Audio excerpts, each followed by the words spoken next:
এই পবিত্র জুমাবারে আল্লাহ পবিত্র মসজিদে আসা বসার তৌফিক দান করেছেন। এই জন্য আল্লাহ তাআলার কাছে আমরা অন্তর থেকে কালিমাতুশ শুকর আদায় করে সবাই বলি আলহামদুলিল্লাহ। আজকে আমাদের আলোচ্য বিষয় হলো কোরবানির মূল ইতিহাস। কোরবানির ইতিহাস মূলত দুইটা, একটা হলো আদি পিতা হযরত আদম আলাইহিস সালাম থেকে, আর একটা হলো জাতির পিতা হযরত ইব্রাহিম খলিল আলাইহিস সালাম থেকে। তো আমরা আজকের জুমায় একটা ইতিহাস শুনব ইনশাআল্লাহ। আল্লাহ চাহে তো আগামী জুমায় আরেকটা ইতিহাস শুনব। আজকে আমরা শুনব হযরত আদম আলাইহিস সালামের থেকে যে কোরবানির সূচনা, ওই ইতিহাসটা আজকে শুনব ইনশাআল্লাহ। সূরাতুল মাঈদার মধ্যে ২৭ নং আয়াত থেকে নিয়ে ৩১ নং আয়াত পর্যন্ত এই সূচনা লগ্ন কোরআনের সূচনা লগ্ন কোরবানির ইতিহাস তুলে দেওয়া হয়েছে। আমরা এটা শুনব। তো আজকে যে বিষয়গুলো দেখতেছে আমাদের জন্য কোরবানির শুরুর ইতিহাস এবং জরুরি কিছু মাসলা মাসাইল শেষের দিকে, এবং জিলহজ মাসের প্রথম 10 দিনে কি করণীয়, কি আমল করতে হবে, এই বিষয়গুলো ইনশাআল্লাহ শেষের দিকে থাকবো। আল্লাহ তাআলা যদি তৌফিক দেন বলার চেষ্টা করব ইনশাআল্লাহ। আমরা সবাই আমলের মধ্যে ইনশাআল্লাহ শুরু করব। আল্লাহ তাআলা আমাদেরকে যেন এই কথাগুলোর উপরে আমল করার তৌফিক দান করেন, বলেন আমিন। কোরবানি এটা আমরা দিয়ে থাকি, প্রতি বছরই দিয়ে থাকি। যাদের সমর্থ আছে, যারা নেশার পরিমাণ মাল আছে, সবাই কোরবানি করে থাকি। কিন্তু কোরবানির বস্তু আল্লাহ তাআলা খান না।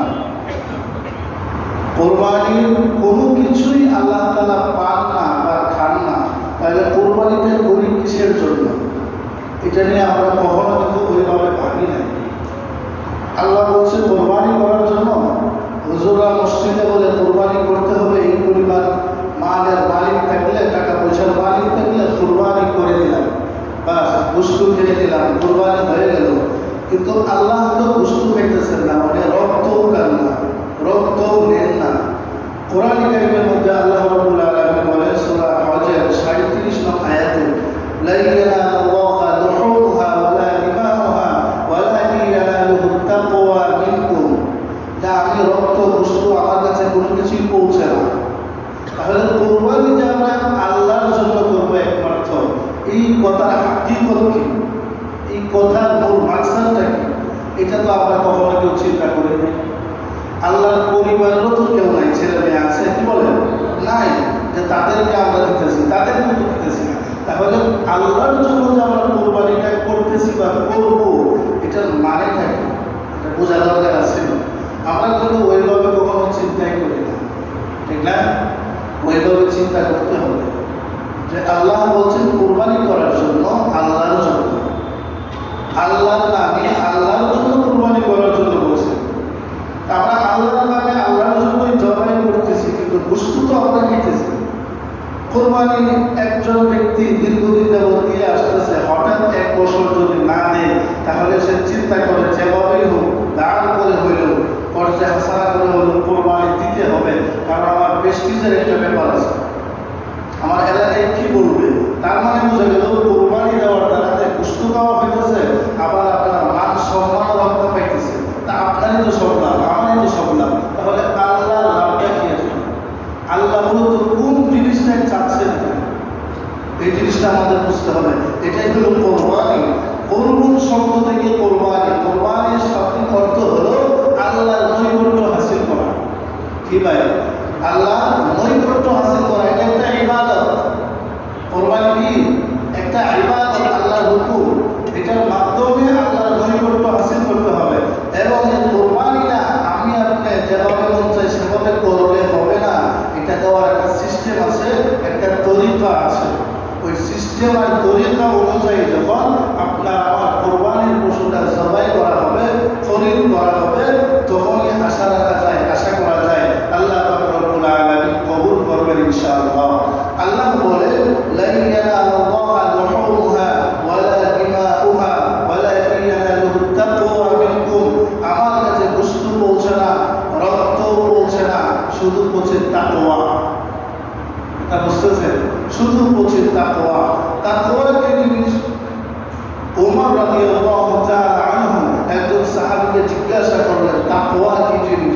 সে বলতেছে, ও ওমর, তুমি কি কখনো বিশাল বড় কাঁটাযুক্ত জঙ্গলের মাছ দিয়ে কখনো গিয়েছো তুমি?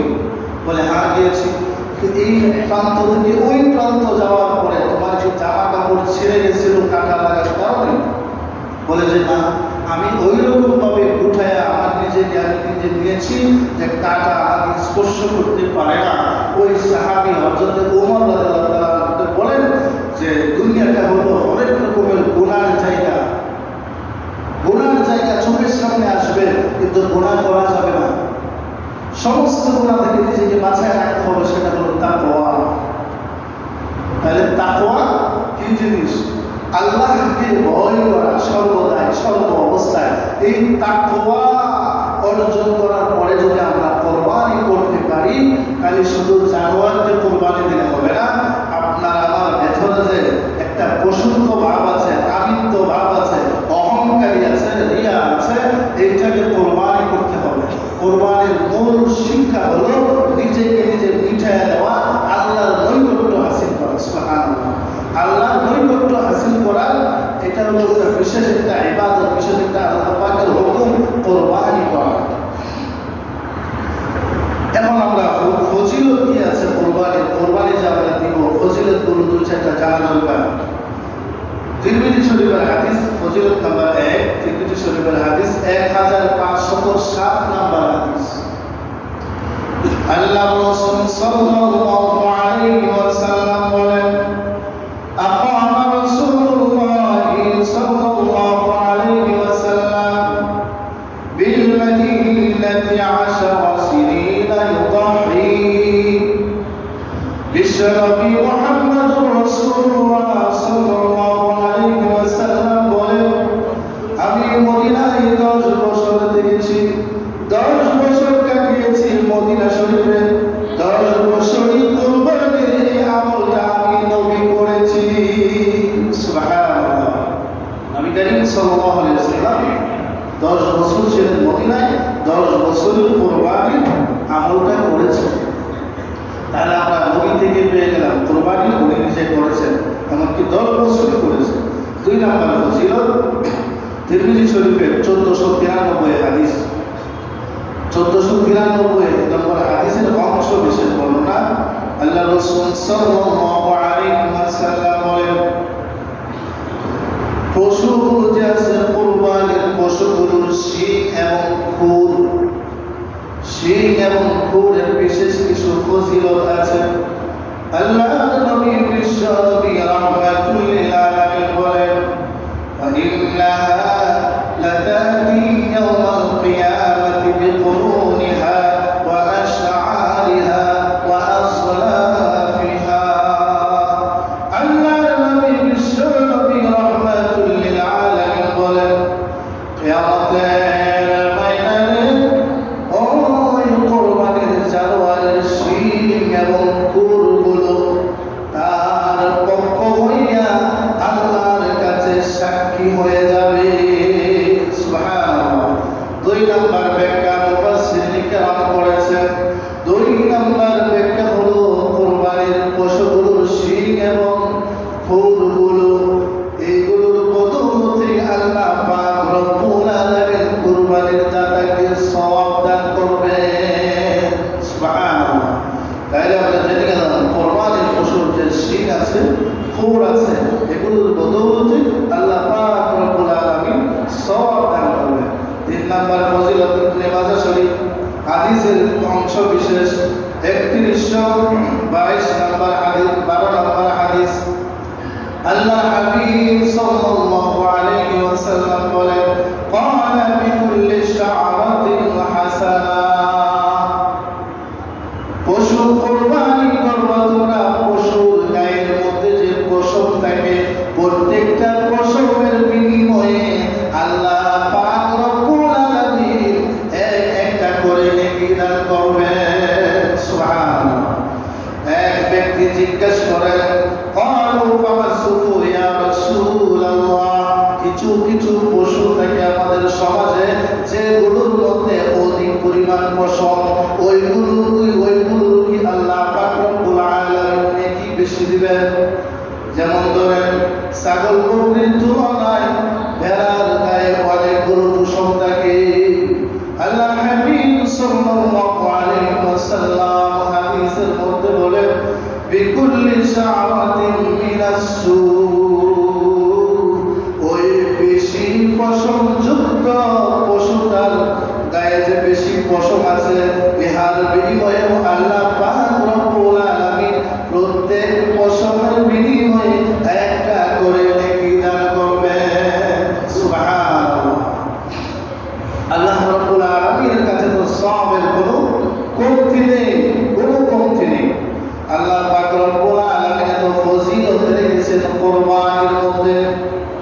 চিন্তা করে দেখেন, আপনি যদি একটা বকরি কুরবানি দেন, 10,000 টাকা দিয়ে একটা বকরি ক্রয় করলেন কুরবানির জন্য, এই পশুটার গায়ের মধ্যে যে পশম আছে, আপনারা 10 জন মিলে যদি 1 মাস পর্যন্ত করেন, তাহলেও কিন্তু শেষ করতে পারবেন না। তাহলে যদি বড় একটা গরু হয়, একটা ভেড়া হয়, কি পরিমাণ পশম আল্লাহ তার গায়ে দিয়ে দিয়েছে, এবং প্রত্যেকটা পশমের বিনিময়ে একটা করে নেকি আল্লাহ পাক রব্বুল আলামিন দান করবেন। সুবহানাল্লাহ। আজকে ফজিলত এই পর্যন্ত, সামনের সপ্তাহে ইনশাআল্লাহ আরো কিছু ফজিলত আছে বলবো। কোরবানি তো আমরা করব, কিন্তু 4টা বিষয় আমাদের মাথায় রাখতে হবে। খুব ভালো করে খেয়াল করে শুনুন, 4টা বিষয় আমাদের মাথায় রাখতে হবে কোরবানিকে শুদ্ধ হওয়ার জন্য। কোরবানি যাতে সহি হয়, আল্লাহ পাকের দরবারে কবুল হয়, এই জন্য কমসে কম 4টা বিষয় আমাদের মাথায় রাখতে হবে। 1 নম্বর বিষয় হলো নিয়তকে সহি করতে হবে। বুখারী শরীফের মধ্যে 7,000-এরও অধিক হাদিস আছে, কিন্তু 1 নম্বর হাদিস নিয়তের বিষয়ে আল্লাহ হাবিব বলেছেন, ইন্নামাল আ'মালু বিন্নিয়াত। আগে নিয়তকে খাঁটি করো। আগে কি করো? নিয়তকে খাঁটি করো। প্রথম হাদিসটা এটা নিয়ে আসছে। নিয়ত খাঁটি করতে হবে, নিয়তকে বিশুদ্ধ করতে হবে।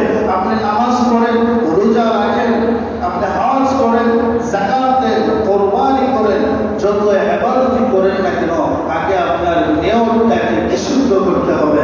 যদি আপনার আবার নিয়তটা সহি না হয়, তাইলে কোনো আমলই আল্লাহর কাছে গ্রহণযোগ্য হবে না।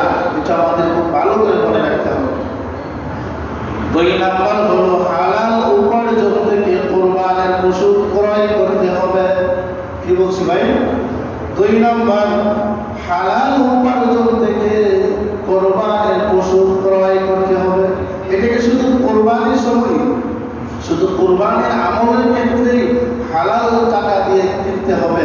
সদকা করার সময়, দান করার সময়, মসজিদ নির্মাণের সময়, মাদ্রাসা করার সময়, অসহায়ের পাশে দাঁড়ানোর সময়, গরিবদেরকে একটা ঘর বাড়ি করে দেওয়ার সময়, তখন কি হালাল উপার্জন লাগবে না? এক কথায়, আপনি যদি কোনো আমল আল্লাহ পাকের দরবারে কবুল করাইতে চান, ওই নিয়ত থাকে। আর যদি ওই ধরনের নিয়ত থাকে যে কবুলের দরকার নেই, মানুষের দেখুন, মানুষে আমাকে হাতাতালি দিবি, বাহবা দিবি, তাইলে তো ভিন্ন কথা, আপনার সাথে কোনো কথাই নেই। কথা বুঝে আসছে? আর যদি কবুল করানোর কোনো উদ্দেশ্য থাকে, তাহলে আপনাকে 4টা বিষয় অবশ্যই মানতে হবে। 1 নম্বর, নিয়তকে বিশুদ্ধ করতে হবে। 2 নম্বর, হালাল উপার্জন থেকে আপনার কি করতে হবে? কোরবানির পশু ক্রয় করতে হবে। 3 নম্বর, শরীয়ত অনুপাতে কোরবানি করতে হবে। শরীয়ত অনুপাতে কোরআন সুন্নাহ কি বলে, ওইভাবে কোরবানির পশু ক্রয় করতে হবে এবং কোরবানি করতে হবে। 4 নম্বর হলো মানুষকে দেখানোর জন্য নয়, শুধু কেবলমাত্র আল্লাহ রাব্বুল আলামিনকে দেখানোর জন্য। সুবহানাল্লাহ। এই 4টা গুণ আপনার আমার ভিতরে থাকতে হবে। এই 4টা গুণ থাকতে হবে, তাহলে আশা করা যায় আল্লাহ পাক রব্বুল আলামিন আমাদের কোরবানিকে ইনশাআল্লাহ কবুল করবে, আশা রাখা যায়। খুব ভালোভাবে মনে রাখবেন, 1 নম্বর নিয়তকে সহি করা, 2 নম্বর হালাল উপার্জন থেকে কোরবানির পশু ক্রয় করা। 3 নাম্বার শরীয়ত মোতাবেক কুরবানি করা। 4 নাম্বার মানুষকে দেখানোর জন্য না, নিজের বড়ত্ব আমিত্ব অহংকার প্রকাশ করার জন্য না, কেবলমাত্র আমার রবকে খুশি করার জন্য কুরবানি করব। এই চারটা গুণ যদি আপনার আমার ভেতরে থাকে, তাইলে আশা রাখা যায় আল্লাহ আপনার আমার কুরবানিকে কবুল করবে। আর এর মধ্যে যদি একটা না থাকে, 3টা ঠিক আছে, 1 নাম্বারটা ঠিক নাই, নিয়ম ঠিক নাই, বাকিগুলো ঠিক আছে, তাইলে এলোমেলো হয়ে যাবে। আল্লাহ আমাদেরকে বোঝা এবং আমল করবার তৌফিক দান করুন, বলুন আমিন। কুরবানির ইতিহাস 2টা। একটা হলো জাতির পিতা হযরত ইব্রাহিম আলাইহিস সালাতু ওয়াস সালাম থেকে ইসমাঈল আলাইহিস সালাতু ওয়াস সালামকে জবাই করার একটা চেষ্টা চলতেছিল, এই একটা ইতিহাস। এটা ইনশাআল্লাহ আগামী সপ্তাহে আপনাদেরকে বলবো, এবং পাশে আরো কিছু কথা থাকবে, এগুলো বলবো। আজকে মূল যে ইতিহাস, ইব্রাহিম আলাইহিস সালাতু ওয়াস সালাম তো সর্বপ্রথম মানুষ না পৃথিবীর, কি বলেন? হযরত আদম আলাইহিস সালাতু ওয়াস সালাম সর্বপ্রথম মানুষ এবং সর্বপ্রথম নবী। সর্বপ্রথম নবী কে? আদম আলাইহিস সালাতু ওয়াস সালাম। ওনার কথা আল্লাহ তাআলা কোরআনের মধ্যে সুন্দর করে বর্ণনা করেন। ওনার 2 সন্তান ছিলেন, একজনের নাম কাবিল, একজনের নাম হাবিল। নামগুলো মনে রেখে বেশ লাগাই না। কাবিল হইল বড়, হাবিল হইল ছোট। এই কাবিল আর হাবিল তৎকালীন যুগে সিস্টেম ছিল, কারণ মানুষ তো পৃথিবীতে তখন নাই। মানুষের ইসলাম লাভ করার জন্য আল্লাহর পক্ষ থেকে শরীয়ত ছিল এরকম যে আপন ভাই আপন বোনকে বিবাহ করবে, আপন ভাই আপন বোনকে বিবাহ করবে। তখনের শরীয়ত এটা কি ছিল? জায়েজ ছিল, এটা আল্লাহর হুকুম ছিল। তো আল্লাহ পাকের হুকুম হলো তখন জোড়ায় জোড়ায় সন্তান হইত। হযরত আদম আলাইহিস সালাতু ওয়াস সালামের 2টা করে সন্তান হইত। একটা ছেলে হইতো, একটা মেয়ে হইতো, দুজন একসাথে। পরে আবার একটা ছেলে হইতো, একটা মেয়ে হইতো, দুজন একসাথে। তো প্রথম জোড়ায় হয়েছে কাবিল এবং সাথে একটা মেয়ে। দ্বিতীয় জোড়ায় হয়েছে হাবিল, সাথে একটা মেয়ে।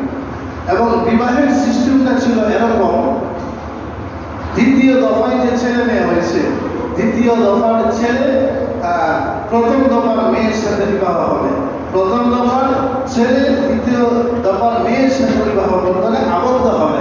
এটা ছিল তখনকার শরিয়ত, আল্লাহ তাআলার হুকুম। ঘটনাক্রমে একটু এলোমেলো হয়ে গেছে, একটু ঝামেলা হয়ে গেছে। ঝামেলা কি? একটা মেয়ে খুব সুন্দর, যেমন হাবিলের সাথে যে মেয়েটা, ওই মেয়েটা অনেক। কাবিলের সাথে যে মেয়েটা, কাবিলের যে মেয়েটাকে বিবাহ করবে, কাবিল তো বড়, কাবিলে বিবাহ করবে ছোট মেয়েকে, আর হাবিলে করবে বড়টাকে, ওই বড় ভাইয়ের সাথে যে মেয়েটা, এটাকে।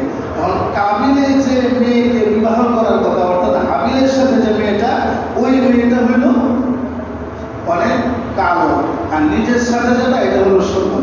কথা বুঝে আসছে? তাহলে বিবাহের বিষয়টা উল্টা হয়ে গেল না? যার সাথে যে মেয়েটা আছে তাকে বিবাহ করার বিধান নাই তো। কথা বুঝে আসছে? তখন আদম আলাইহিস সালাতু ওয়াস সালামকে বলল যে আমার তো বিবাহ করার কথা হাবিলের সাথে যে মেয়ে, এই মেয়েটাকে, কিন্তু আমি তাকে বিবাহ করবো না। কেন? সে কালো। আমি আমার সাথে যে আছে তাকে বিবাহ করবো, সে সুন্দর। কথা বুঝে আসছে? তাকে বোঝানো হইতেছে যে আল্লাহর বিধান এটা, কিন্তু সে মানতে রাজি না। অনেকভাবে বোঝানো হলো, সে মানতে রাজি না। তখন শেষ পর্যায়ে হযরত আদম আলাইহিস সালাতু ওয়াস সালাম আল্লাহর শরণাপন্ন হলেন, বললেন আয় আল্লাহ, আমি এখন কি করব? আমার সন্তানদের ভিতরে তো ফাসাদ হয়ে যেতেছে, আমি এখন কি করব? তখন আল্লাহ পাক রব্বুল আলামিন কোরআনে কারিমের আয়াতের কথা স্মরণ করিয়ে দিলেন।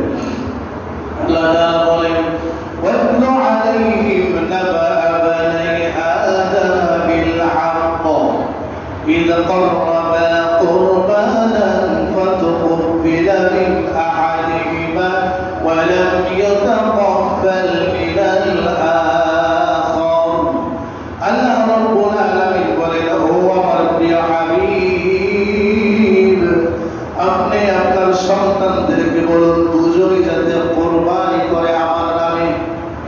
তৎকালীন জমানায় কোরবানির বিধান ছিল একটু ভিন্ন। যার আসমান থেকে আগুন এসে জ্বালিয়ে পুড়িয়ে ছারখার করে দিবে। এবং আমাদের জামানায় তো কোরবানি করা যায় 6টা জানোয়ারের, 6 প্রকার জানোয়ারের দাঁতে, 1 উট, 2 নাম্বার মহিষ, 3 নাম্বার গরু, 4 নাম্বার ছাগল, 5 নাম্বার ভেড়া, 6 নাম্বার দুম্বা। তখন কোরবানি হইতো সবজির দ্বারাতেও কোরবানি হইতো। কাবিলে কিছু সবজি, গম আর কিছু সবজি একত্রিত করলো কোরবানির জন্য। আর হাবিলে একটা মোটা তাজা সুস্থ একটা দুম্বা ব্যবস্থা করলো। দুইজনের দুনো কোরবানির বস্তু পাহাড়ের চড়াই নিয়ে গেল, পাহাড়ের মধ্যে রেখে এসলো আল্লাহর নামে। কাবিলের ভিতরে চিন্তা হলো কোরবানি কবুল হোক চাই না হোক, কিন্তু আমার সাথে যে মেয়েটা আছে, যে বোনটা আছে, আমি তাকেই বিবাহ করব। তাকে তো নিয়ম ঠিক নাই। আর হাবিলের নিয়ত হলো আল্লাহ যেভাবে বলছেন, আমার বাবা আদম আলাইহিস সালাতু ওয়াস সালাম বলছেন কোরবানি করার জন্য, যার কোরবানি আল্লাহ কবুল করবেন তার সাথে ওই সুন্দর মেয়েটার বিবাহ হবে। মানে একটা পরীক্ষা চলতেছে, কথা বুঝতেছেন? যখন কোরবানির বস্তুগুলো পাহাড়ের চূড়ায় রেখে আসলো, কাবিলের কোরবানি কবুল হয় না, হাবিলের কোরবানি আকাশ থেকে আগুন এসে আল্লাহ তাআলা কবুল করে নিলেন। সুবহানাল্লাহ। কোরআনে বলেন, ইয কাররাবা কুরবানান ফাতুকবিলা মিন আহাদিহিমা ওয়া লাম ইউতাকাব্বাল মিনাল আখার। আল্লাহ তাআলা একজনের কোরবানিকে কবুল করলেন, আর সেই ব্যক্তিটা হলো হাবিল। আল্লাহ তাআলা তার কোরবানি কবুল করে নিলেন। বড় ভাই কাবিল এই বিষয়টা মানতে চাচ্ছে না। আমি কিন্তু কোনো সাধারণ বই থেকে কোনো ঘটনা আপনাদেরকে বলতেছি না। কোরআনুল কারীমের সূরা মাইদার 6 নম্বর পারা, সূরা মাইদার 27 নম্বর আয়াত থেকে আপনাদেরকে শোনাচ্ছি। আল্লাহ পাক রব্বুল আলামিন যখন হাবিলের কোরবানি কবুল করে নিলেন, তখন কাবিলে ওই বিষয়টাকে মানতে চাচ্ছে না, কারণ তার নিয়তের মধ্যেই তো আগেই গড়বড় ছিল। তার ইচ্ছে ছিল কোরবানি কবুল হোক চাই না হোক, আমি আমার সাথে যে মেয়েটা বোনটা আছে তাকে বিবাহ করব। হাবিল বলতেছে হাবিলকে, ও ভাই, আমি কিন্তু তোমাকে কতল করব, হত্যা করব। খুব খেয়াল করে শুনেন কোরআনে কি বলে,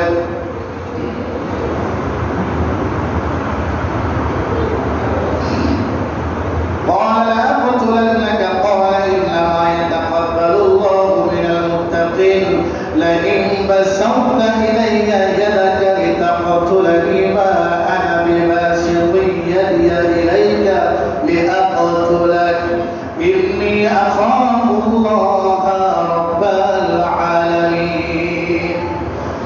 কাবিল যখন বলল, ও ভাই হাবিল, তোমাকে আমি হত্যা করব, হত্যা করলে তো আমার সামনের রাস্তা ক্লিয়ার, বিবাহ করতে আর কোনো অসুবিধা নাই। কথা বুঝতেছেন? সে বলতেছে, আমার ছোট ভাইকে যদি আমি হত্যা করে ফেলি তাহলে তো আমার কোনো আর বাধা নাই, আমি তোমাকে হত্যা করব। আর হাবিল বলতেছে, ভাই তুমি আমাকে হত্যা করার জন্য যদি হাত আমার দিকে অগ্রসর করো, বাড়িয়ে দাও, আমি হাবিল কিন্তু তোমার দিকে, তোমাকে হত্যা করার জন্য হাত বাড়াবো না। কারণ আল্লাহ কোরআনে বলেন, ইন্নী আখাফুল্লাহ রাব্বাল আলামিন। তামাম পৃথিবীর রব, তামাম পৃথিবীর পালনকর্তা, তামাম পৃথিবী বানানোয়ালা একমাত্র আল্লাহকে আমি হাবিল ভয় পাই। সুবহানাল্লাহ। হাবিল কি বলতেছে, তামাম পৃথিবীর যিনি মালিক তাকে আমি ভয় পাই, কাজেই তুমি আমার দিকে হত্যা করার জন্য হাত বাড়াইতে পারো, আমি কিন্তু হাত বাড়াবো না তোমার দিকে, তোমাকে কিছু করবো না। ঘটনাক্রমে কাবিল ছোট ভাই হাবিলকে হত্যা করে ফেলল।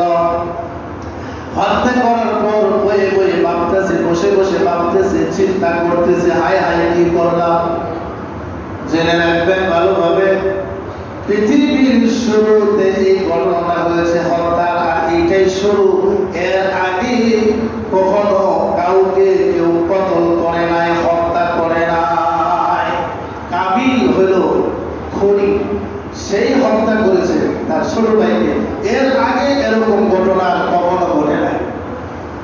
কাবিলে চিন্তায় পড়ে গেল।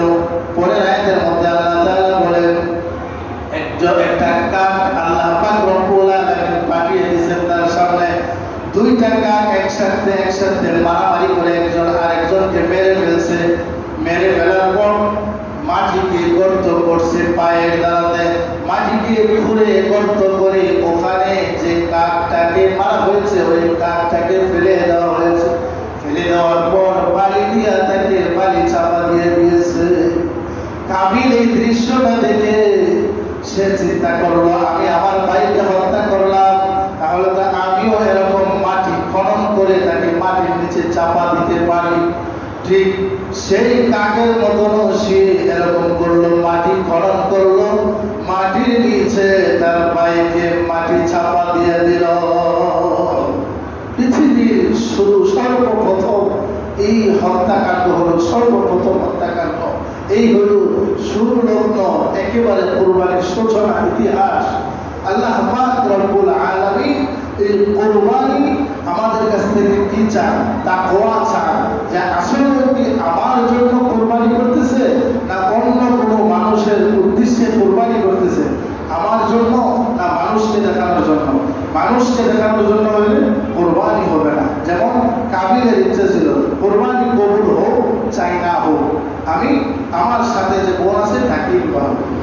এখন আমার আপনার যদি নিয়ত এরকম থাকে কুরবানি কবুল হোক চাই না হোক, আমি গোশত খাবো, গোশত খাওয়ার জন্য কুরবানি দিতেছি, তাহলে তো আর হারাম টাকা তফাৎ করা লাগে। আমরা জিলহজ মাসে আজকে হয়তো চাঁদ উঠে যেতে পারে 29 তারিখ বা কালো উঠতে পারে। জিলহজ মাসের প্রথম 10 দিনে 10টা আমল আছে, এগুলো একটু গুরুত্ব দিয়ে শুনি।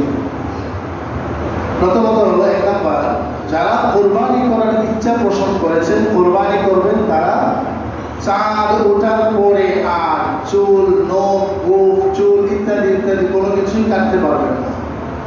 না কাটার দ্বারা আল্লাহ তাআলা অনেক নেকি দান করবেন। এটা হলো কোরবানি যারা দিবেন তাদের জন্য।